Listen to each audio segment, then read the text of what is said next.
Volvimos. Luego de que 2 semanas, ¡fua! Un montonazo, la verdad que mucho tiempo, ya están todos oxidados. Volvemos con toda la furia, con toda la intención, con un autor pesado. Así que todo lo que estuvieron haciendo hasta antes que llegara este autor fue un precalentamiento. Estuvimos entrando en calor, estirando, preparándonos para el declatón, calatón, megatón. Bueno, desafío, decir cómo es ese ejercicio deporte que tiene 10 deportes en uno en las Olimpiadas, declatón, calatón, bueno, no importa. Así que así de difícil, vamos por la medalla de oro, gente, vamos con el Sir Karl Raimund Popper, Sir porque es un caballero. En 1969 fue nombrado caballero por Isabel II. Raimundo Popper fue un físico, matemático, un epistemólogo que nació en Viena, pero se radicó en Inglaterra. Murió en el 94, así que no muy lejano a nosotros, por lo menos no a mí. Y enseñó la prestigiosa London School of Economics and Political Science en Londres, y trabajó mucho con el otro filósofo y epistemólogo que quizás le suene, Friedrich Hayek, y si no le suene no hay problema.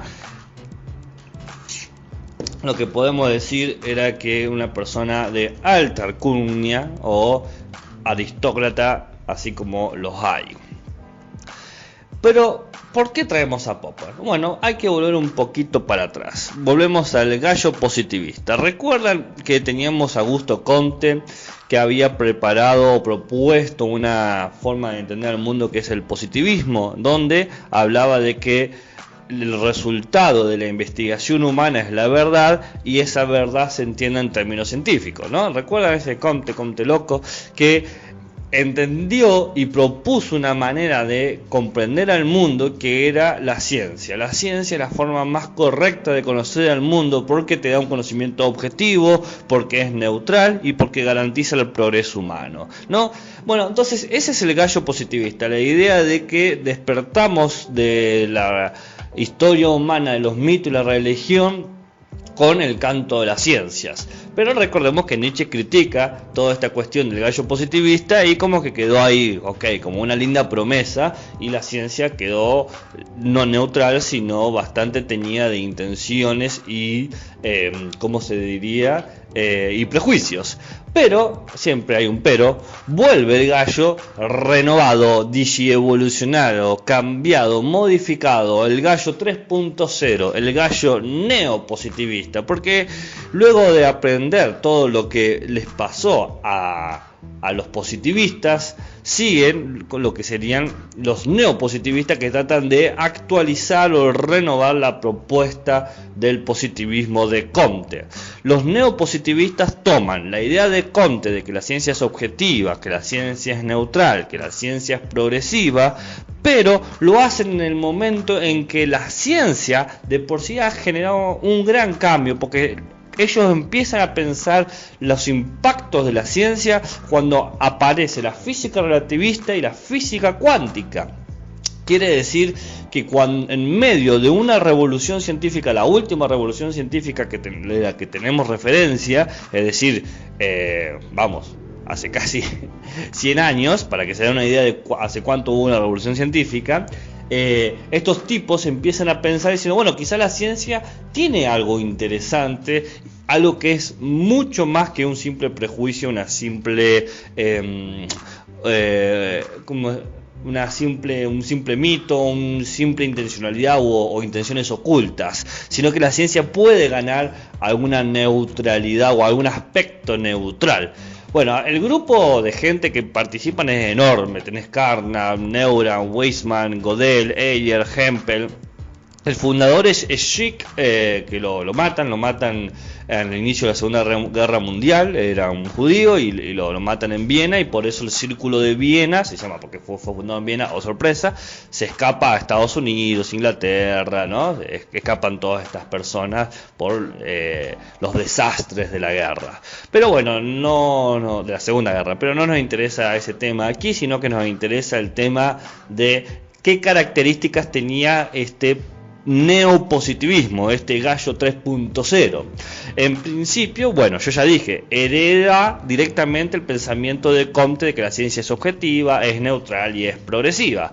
Pero también agrega una idea interesante que es con Wittgenstein. Nosotros no vamos a estudiar a Wittgenstein, no se preocupa, pero bueno, la idea es que todo conocimiento de la experiencia puedo expresarlo en términos formales. ¿Qué quiere decir eso? Quiere decir que todo lo que sucede en el mundo, todas las experiencias, todos los hechos, todo lo que yo puedo de alguna manera identificar en el mundo, la lluvia, el movimiento de las mareas, el desgaste de las montañas por la erosión del viento, ¿no? Todas esas cosas que yo puedo experimentar, de alguna manera puedo expresarlo matemáticamente, con una ecuación matemática. Por ejemplo, en la relación entre presiones, relaciones entre masas, relaciones entre fuerzas, y todo eso puede ser vectores, pueden ser curvas, ¿no? Yo todo eso lo puedo transformar. Según Wittgenstein, todas las experiencias del mundo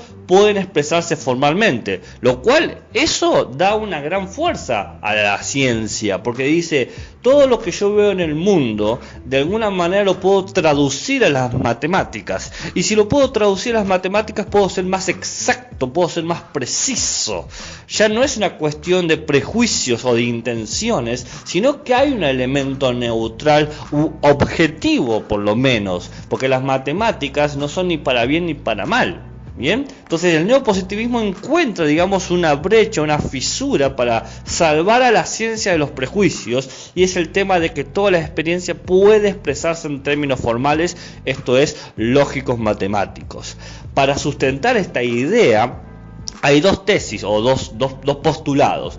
Por un lado, decir la verdad es decir las cosas como son, es decir, para poder expresar la verdad del mundo, yo tengo que expresar las cosas del mundo tal y como son. No tengo que cubrirlo de las cosas que a mí me gustarían. Para eso las matemáticas son buenas, porque las matemáticas son exactas. Y el segundo postulado es que la única fuente del conocimiento es la experiencia sensible, que es el empirismo, la famosa postura empirista. Yo conozco lo que experimento, nada más.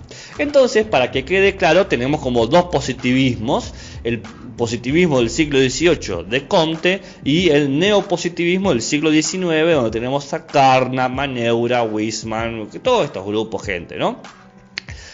¿En qué son iguales los dos positivismos? Los dos son empíricos, se basan en las experiencias, y los dos son fundacionales, quiere decir que tienen un fundamento que es la ciencia y el método científico para construir el conocimiento válido, verdadero, objetivo, etc.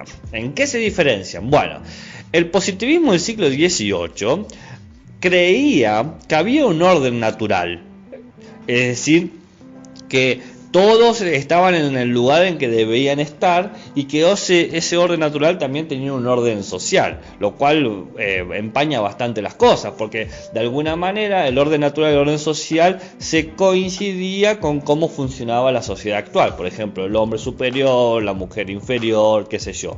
Y encima como hay un orden natural y un orden social para el positivismo del siglo XVIII, el positivismo de Comte, el famoso gallo positivista que tanto criticaba Nietzsche, supone un determinismo histórico, es decir, que todos los pueblos de alguna manera van pasando evolucionando de la misma forma. ¿Qué quiere decir? Que si los pueblos originarios son distintos a los pueblos europeos, quiere decir que los pueblos originarios están atrasados históricamente que los pueblos europeos, y que los pueblos europeos tienen la obligación de ayudar a que desarrollen. Le traen la tecnología, le enseñan la ciencia y le enseñan a eliminar todos esos prejuicios que tienen, que se llaman religión, etcétera, etcétera. Fíjense que el positivismo del siglo XVIII cree que todo tiene que desarrollarse de una misma forma, y que casualmente esa forma es igual a Europa, y que casualmente esa forma no es cualquier parte de Europa, sino que la Inglaterra del siglo XVIII,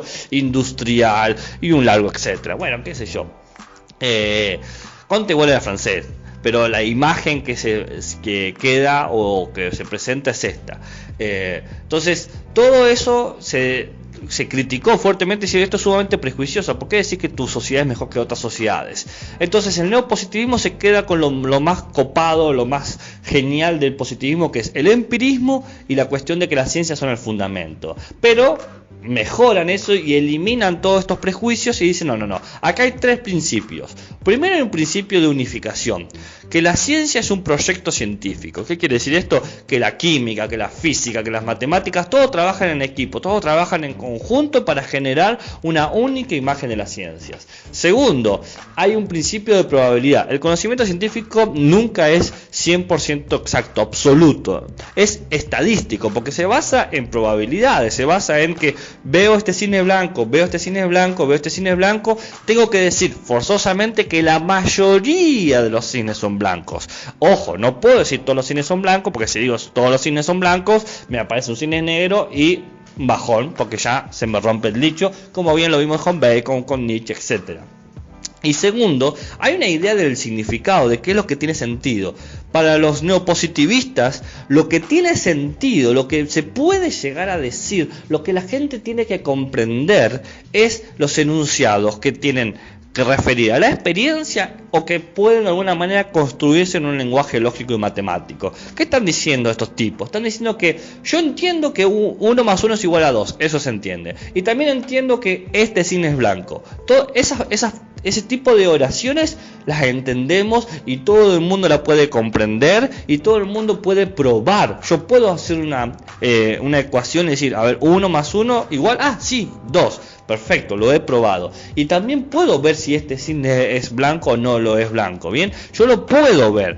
Ahora, hay palabras que yo no puedo probar. Por ejemplo, si yo digo la nada nadea, o la circularidad del cuadrado, o cuántos ángeles caben en la punta de un alfiler, dice, eso no se puede probar, eso no se puede ver, eso no tiene significado, eso es de locos. La gente que habla así, la gente que te dice te voy a leer el destino con las cartas del tarot, dice, están totalmente sacados. Yo no puedo probar eso porque no hay forma de ver si es verdadero o falso. Tiene que ver con un acto de fe y por lo tanto no le importa a la ciencia. La ciencia no trabaja con actos de fe. La ciencia trabaja con cosas que se pueden o ver o probar lógicamente. Y así, con esta idea del significado, lo que tiene sentido, lo que puede comprenderse, se generan como dos cláusulas. A ver, ¿qué es una cláusula? Es una cuestión de que vos no podés pasar si no cumplís esa cláusula. Las cláusulas son los patobicas de la filosofía. El patobica no te deja pasar al boliche si tenés zapatillas, no, tenés que ir con zapatos. No te deja pasar al boliche si venís con una remera de Clash, no. O tenés que irte con camisita y todo lindo, ¿bien? Entonces, las cláusulas son los patobicas. Y el neopositivismo tiene dos mega patobicas. Está la cláusula de demarcación, que dice, lo único que yo voy a considerar como conocimiento es lo que es o empírico formal. Empírico formal. Es decir, es conocimiento aquello que habla o de las experiencias posibles, por ejemplo, que llueva, que se mueva el agua, que se erosione la tierra, o que es formal, 1 más 1 es igual a 2, la línea es el camino más corto entre dos puntos, el triángulo es una figura de 3 lados, ¿no? Eso es lo único que puede ser conocimiento. Lo demás, chao, que la fuerza te acompañe, son puras patrañas. Segundo, hay un patobica o una cláusula de enunciación. Para decir algo, para que yo pueda hablar con ustedes, para que yo me pueda comunicar, tengo que ofrecer conocimiento. Si yo digo algo que no ofrece conocimiento, para los neopositivistas no estoy diciendo nada. Si yo te estoy diciendo, por ejemplo, mira, lo que a vos te pasa es que inconscientemente estás suprimiendo la nada de tu propia experiencia de la nulidad, el neopositivista diciendo, me va a decir, ¿qué cuerno acabas de decir? Eso no significa absolutamente nada. Eso, vos no dijiste nada porque no me ofreciste ningún conocimiento. Inventaste un lenguaje y quisiste sonar intelectualoide. Bien, entonces, veamos un poquito acá. el texto. Dice: en el caso de los neopositivistas, se limitan a una concepción científica del mundo, que supone un mundo tal que en él es posible y adecuado el uso del método científico.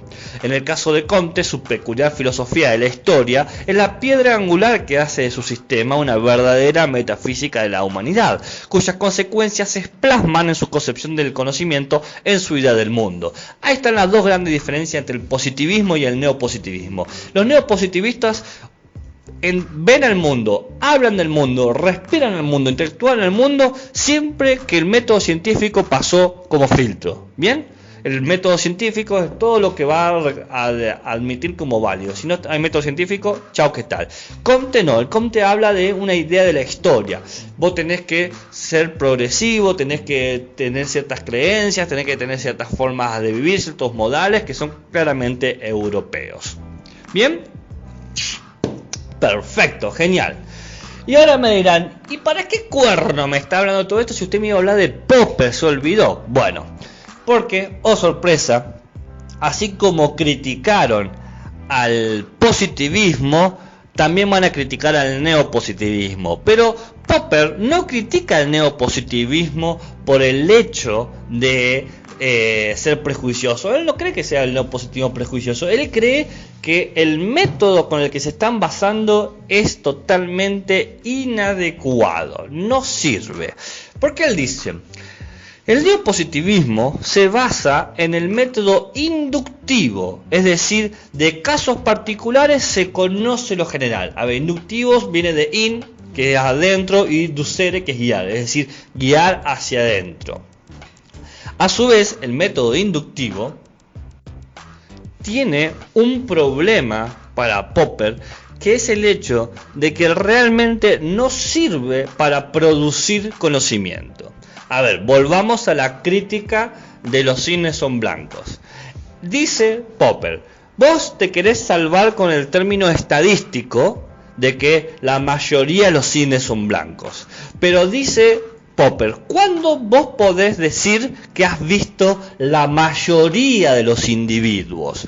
Porque vos de alguna manera, si me decís, viste 100 cisnes blancos y uno negro, y me decís, la mayoría de los cisnes son blancos, vos me estás haciendo creer a mí que en todo el mundo, en todo el universo, en todo el tiempo pasado, presente y futuro, solamente existieron 101 cisnes, 100 blancos y uno negro, y que te permitieron a vos concluir que la mayoría son blancos. Pero dice, no hay forma de determinar que hay una cantidad justa para decir que esto es necesario así, que realmente has visto a la mayoría. Vos no viste la mayoría, viste hasta donde decidiste que había que ver. Entonces dice Popper, en principio la inducción no existe como producción de conocimiento. Vamos.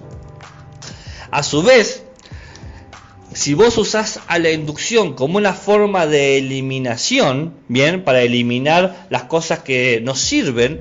A ver, una inducción por eliminación es que cada vez que yo encuentro algo falso, lo rechazo. Y decir, rechazo todo lo falso y me queda lo verdadero. Rechazo lo falso y me queda lo verdadero. La inducción por eliminación es que cada vez que veo un caso negativo, digo, esto no es cierto, y veo lo que resta, lo que basta, o lo que queda, digo, bueno, esto que queda es lo que sirve. A ver, por ejemplo, vos tenés 5 teorías sobre la lluvia. Bien, la primera teoría te dice: llueve porque Zeus tira rayos. La segunda teoría dice: llueve porque el agua desea llover. 3. Llueve porque están llorando las nubes. 4. Llueve porque se elevó la lluvia, el agua, cuando hubo mucho calor en la tierra. O 5, llueve porque hay una corriente de aire frío, aire caliente, que se chocan y genera una condensación que se precipita, y eso llamamos lluvia. Tengo 5 teorías. Empezamos a eliminar las primeras 2 porque tiene que ver con cosas mágicas. La tercera bueno, parecería que hay un deseo ahí, pero yo no puedo probar, así que también lo deseo. Entonces me quedan dos. Una que parecería referir a algo físico, como el vapor, se calienta la tierra, sube el agua, pero hay a veces que llueve cuando no hace calor, entonces tengo que eliminarlo. Por eliminación me queda la última y esa debería ser la verdadera. Pero dice Popper, si bien eso parece un buen método, bien, que es como la forma en que Bacon trabaja, en realidad hay infinitas propuestas para todos los problemas. Yo podía inventar una nueva forma, que en realidad las corrientes de aire caliente y aire frío que chocan para generar la condensación que se precipita, deseaban chocarse porque se tenían bronca. Bien, entonces acabo de agregar otra explicación más que encima está al mismo nivel que la última que dijimos que es verdadera. Lo que dice Popper es que ninguna eliminación puede ser rigurosa. Yo siempre puedo inventar nuevas soluciones y no por eso voy a saber cuál es verdadera. No voy a poder saber cuál es la correcta. Bien. Entonces dice Popper, la ciencia no es inductivista, no hay forma de que la ciencia sea inductivista. Si bien parece que la ciencia a veces es inductiva porque parte de experiencias particulares, la ciencia no se basa en la inducción porque la inducción no podés justificarla. Vos no podés justificar que viste la mayoría porque no tenés forma de saber si viste la mayoría, y tampoco podés justificar por eliminación porque no sabés si eliminaste todas las explicaciones. La ciencia no es inductivista. La ciencia no es como el pavo. El pavo, ¿qué piensa? El pavo dice, ok, 1 de enero, el pavo el animal, no el chico que te gusta y un gil. No, el pavo, el animal, el que vos le das de comer en enero y decís, toma esta alpiste, qué rico. El pavo dice, oh, genial, alpiste a las 5 de la tarde. Y le das el martes alpiste y el miércoles alpiste y durante 4 meses le das alpiste y el pavo ya engorda y dice, qué genial, estoy comiendo. Y dice, la mayoría de las veces que vino esta persona que me dio de comer, me he engordado y he comido y está todo bien. Pero llega el día de Acción de Gracias y el pavo espera que le den de comer y confía de la mano, porque él dice, en su forma de pensar, la mayoría de las veces esta mano me va a comer, pero todos sabemos cómo termina el pavo servido en la mesa. Bien, entonces no podemos creer que la ciencia es como un pavo. La ciencia no es un pavo, ¿bien? Entonces, lo que dice Popper es que las conclusiones de la inducción son ciertas hasta el presente. O sea, era verdad que hoy me dieron de comer, pero yo no sé si mañana me van a comer o me van a comer a mí. Es decir, no me permite predecir el futuro. Dice Popper, en la ciencia debemos utilizar la imaginación y las ideas audaces, y eso no nos lo da la inducción. Entonces, ¿cómo funciona la ciencia? Porque no funciona como dice el neopositivismo, es decir, de una forma neutral, objetiva, a partir de casos particulares. No funciona como el positivismo dice, es decir, de una manera histórica que estamos predispuestos a desarrollarlo. Entonces, Popper, ¿cómo funciona? Popper, ¿cómo funciona? Muy bien, el funcionamiento de las ciencias es que las ciencias no se parte o no parte de la observación específica. No es que yo veo muchas cosas y luego tengo una hipótesis, sino que la ciencia parte de que necesito resolver un problema. O sea, la ciencia vino a resolver problemas. Cuando hay un problema, aparece la ciencia. Ante un problema, yo propongo una hipótesis. Es decir, tengo este problema. Entonces, si pasara esto, yo podría de alguna manera resolver este problema. Entonces, ¿cómo puedo comprobar que si pasa esto, resuelvo el problema? Y bueno, entonces, para demostrar X, debo saber qué efectos causa X. X causa el efecto A1 y A2. Entonces, si yo veo que sucede A1 y A2, digo X está demostrado. Buenísimo. A ver, veamos. Un ejemplo. Problema. Problema. Volvamos con el chico pavo que me gusta. Bien, me gusta este chico pavo. Le vamos a poner nombre porque pavo queda como muy insultante. Lo vamos a llamar Pavolín. me gusta Pavolín, pero yo no sé si Pavolín le gustó. Me tira en directa, a veces se ríe y me toca el hombro y yo no sé si es de buena onda o es un tipo que está interesado. Entonces, mi problema es, ¿me gusta o no me gusta? ¿Me quiere o no me quiere? ¿Qué onda con este José Pavolín? Entonces, yo tengo una hipótesis. Se acerca el baile de fin de año, o la fiesta de fin de año de Seito. ¡Woohoo! Y digo, ok, esta es la ocasión ideal para que Pavolín me invite. Es decir, si Pavolín le gusto yo, va a actuar de dos maneras. Me va a invitar al baile como su pareja, o me va a invitar a una fiesta. ¿Bien? Entonces, hipótesis. Si Pavolín gusta de mí, va a invitarme a la fiesta. Es decir, el efecto, la causa del gustar sería que me invite. Ahora, si no me invita, no le gusto. ¿Bien? ¿Entienden cómo es? Yo propongo la hipótesis X. Pavolín gusta de mí. Causa 1. Si gusta de mí, va a buscarme. Causa 2. La mejor oportunidad para buscarme es en esta fiesta que viene este fin de semana. Entonces, si este fin de semana me invita, confirmada la hipótesis. Si no me invita, y bueno, Pavolín es lo que su nombre sugiere, un pavo, porque ¿cómo se va a perder de esta persona que soy puro galanteo? Entonces, dice Popper, una teoría, para que se compruebe de hecho, tiene que ser comprobable o controlable de principio. En otras palabras, tiene que ser falsable, tiene que poder extraerse de ella consecuencias que puedan refutarse, es decir, que puedan ser falsadas por los hechos. ¿Qué está diciendo Popper? La ciencia lo que hace es proponer una hipótesis y quiere ver si es falsa. Yo propongo una hipótesis. Pavolín me tiene que invitar, porque Pavolín me ama. Bien, perdón, la hipótesis que Pavolín me ama, el efecto es que tiene que invitarme. Bien. Si es falsa la hipótesis, no me va a invitar. Ahora, me invitó, bueno, buenísimo. Eso robustece la hipótesis. No me invitó, se cae. Dice Popper que la falsación, la falsabilidad es el criterio para saber si algo es científico, porque me determina una situación empírica, es decir, si ocurre se confirma, si no se muestra falsa. Bien, entonces las consecuencias son deductivas. La ciencia es deductiva, no es inductiva. Habíamos dicho que la ciencia es inductiva para los neopositivistas porque iba de particular a general. Cine blanco, cine blanco, cine blanco, la mayoría de los cines blancos. Pero no es así. Yo propongo una generalidad. Pavolín me ama y busco todas las consecuencias que le siguen, todas las opciones particulares. Es decir, que de la idea general, que es una hipótesis, se deducen consecuencias, que son las ideas empíricas, y trato de ver qué pasa. Si la teoría no es falseada por los hechos, hay que tomarla como verdadera. Por lo tanto, dice Popper, hay una simetría, hay una relación, una cuestión muy importante que tiene que ver con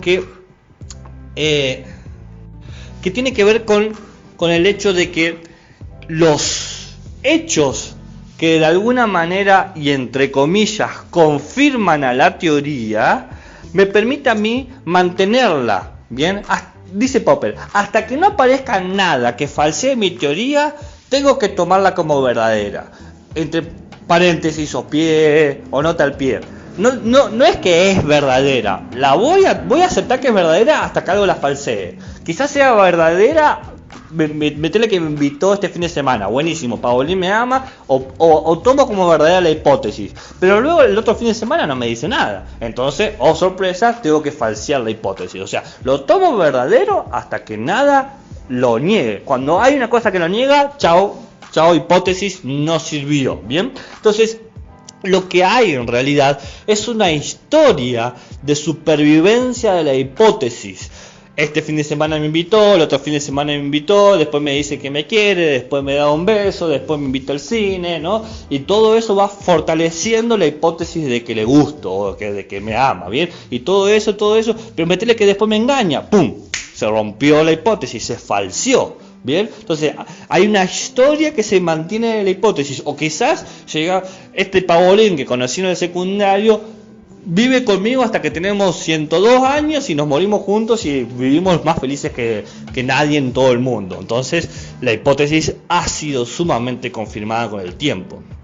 Dice Popper, a un sistema científico no le exigiré que sea capaz de ser escogido en sentido positivo de una vez para siempre, pero sí le exigiré que su forma lógica sea tal que pueda ser puesto en evidencia mediante controles empíricos en sentido negativo. Un sistema empírico debe poder ser refutado por la experiencia. A ver, lo que está diciendo Popper es que la ciencia opera de manera negativa. Sus hipótesis sobreviven con el tiempo hasta que aparece algo que lo niega. Por ejemplo, la teoría física de Newton, la teoría de Newton de las 3 leyes de la operación de la gravedad. Dice Popper, la teoría de Newton sobrevivió como 400 años con esta idea de que el tiempo y el espacio son absolutos y que fue genial para avanzar. Sobrevivió a muchas instancias de falsación hasta que vino Einstein y demostró que el tiempo y el espacio son relativos. Por lo tanto, al demostrar eso, se cae la teoría de Newton. Y la teoría de Einstein está por lo menos sobreviviendo hasta que alguien demuestre, qué sé yo, que el tiempo y el espacio son absolutos los lunes y el tiempo y el espacio son relativos los martes a domingo, no sé, por decirte una cosa. Entonces, vamos a cerrar el círculo con el que empezamos. ¿Qué diferencia hay entre el neopositivismo y el falsacionismo? El neopositivismo y el falsacionismo coinciden en que los dos entienden que la ciencia es un proyecto unificado. Química, física, matemática y biología trabajan juntos para entender al mundo y entienden que el conocimiento no es absoluto, no es universal, sino que es probable. Pero acá empiezan las diferencias. Mientras que el neopositivismo busca ser empírico, es decir, yo me baso solamente en los hechos individuales, el falsacionismo busca ser pragmático. Yo busco resolver problemas, nada más. Y mientras se resuelve el problema lo tomo como verdadero. Cuando no se resuelve el problema y cuando se anule la hipótesis, chau, ¿qué tal? Otra cosa, no estoy comprometido con mis hipótesis, estoy comprometido con las soluciones. Y encima, la idea del significado es distinta. Mientras que los neopositivistas buscaban el significado en términos formales y empíricos, es decir, lógico matemático, 1 más 1 es igual a 2, o empírico, la mayoría de los cines son blancos, el falsacionismo busca el significado por las consecuencias prácticas.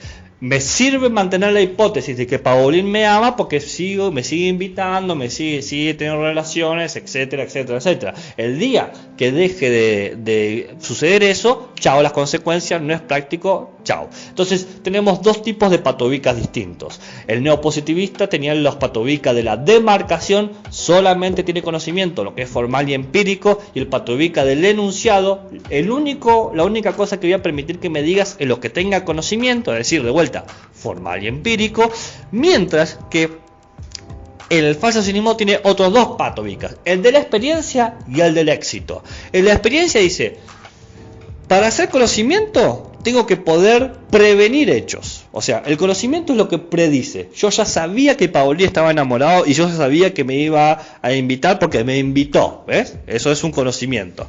Y la cláusula del éxito, mientras pueda sobrevivir a todas las situaciones, está todo bien. Cuando no pueda sobrevivir, chao, ¿qué tal? ¿Qué tan cansado están? A mí como que me quemó la cabeza.